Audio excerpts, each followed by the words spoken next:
Bhakti is also, when you sit down, you're ringing the bell, you're doing the arati, you're doing the chant, or you're doing the japamala, or whatever that you're doing, whatever it is, you're prostrating to God, bowing down. This is all also bhakti. But my grandmother said that bhakti is not just this.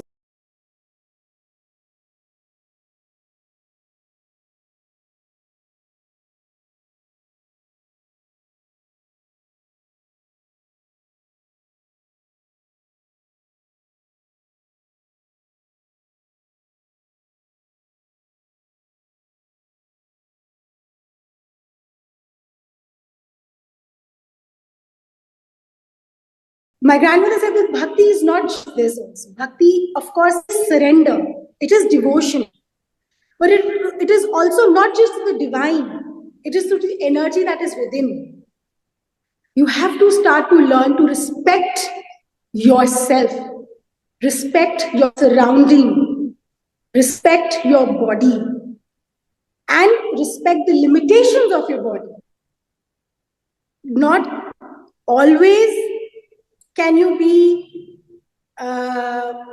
perfect, and not always life will give you roses or will always bloom. But when it's not blooming, that is when the test is. That is when the test of patience is. That is when you need to have faith. And that faith is also bhakti. So she used to give me this example, that the ocean and the waves are the same thing. The waves, they rise from the ocean. And when they fall down, they are also merging into the ocean. They are not different.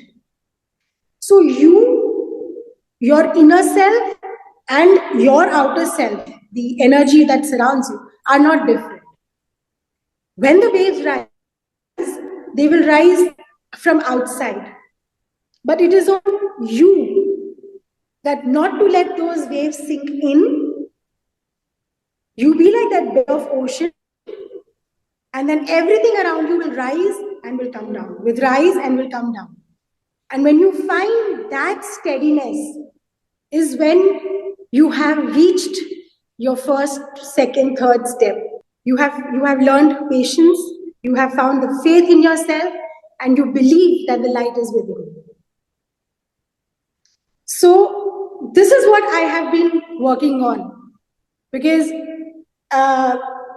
growing up, I have been, I'm born under the influence of Mars, if we believe it like that. So I've always been a very active soul, like a warrior. Where something is going wrong, I always used to say that, you can't do this, you can't do that. But then slowly, I realized that I need to work on myself before I step outside. So my journey, I believe I've been given this life to work upon myself, to realize that the light that shines outside, like the light of the sun, that also shines always within me.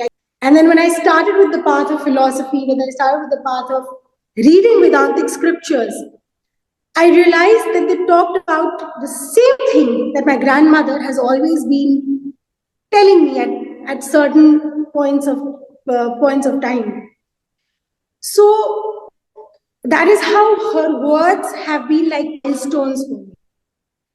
Like a big chapter, and then my story is, then I chapter, and then my experiences are, and then a chapter name, and then my experiences are, like this. And, she always used to say that happiness and sorrow are part of the same coin. Because of our karmas, it gets flipped. What is served is karma. But how you choose to look at it, how you choose to use that experience to help you grow is also on you. And that was one thing that also I kept with me, that happiness and sorrow are part of the same coin. How I react or I respond is upon me. If I react, that means the light within me is quavering, it's flickering. And if I'm responding, that means the light is well charged. So bhakti, when we pray, when we sing, when we dance in the name of that divine energy, is when we are charging that part of ourselves. It's like that charger. So I always try to keep that charging with me. And when I was traveling during my teenage years, when I traveled Europe, when I traveled to other parts of India also, however you call it, charging is there. You know, in Europe, there's this culture of Catholicism. So they go to the church every Sunday. They listen to the Pope's discussion, and that is how they are also charging themselves. When I visited a monastery in Assam, in Sikkim, I was there for some time. And when the Buddhists were chanting, that was also charged. They were also charging themselves up. So I realized that charging is nothing different. It is your way of doing it. Some people dance and they get charged. You know, like if you visit Vrindavan or Mathura in India, you would see them dancing in the name of Lord Krishna. That is also how they're charging themselves up, because they're opening the body to the soul, opening the heart to the divine. When we sing, we are opening our heart to the divine. When we sit and pray, we are also opening our heart to the divine. And the divine is nothing, it is within. But because we are more associated to the body, we everything that is physical, we believe it's real. That is why we give it a form. We give it a form of an idol, we give it a form of a picture, we give it a form of something.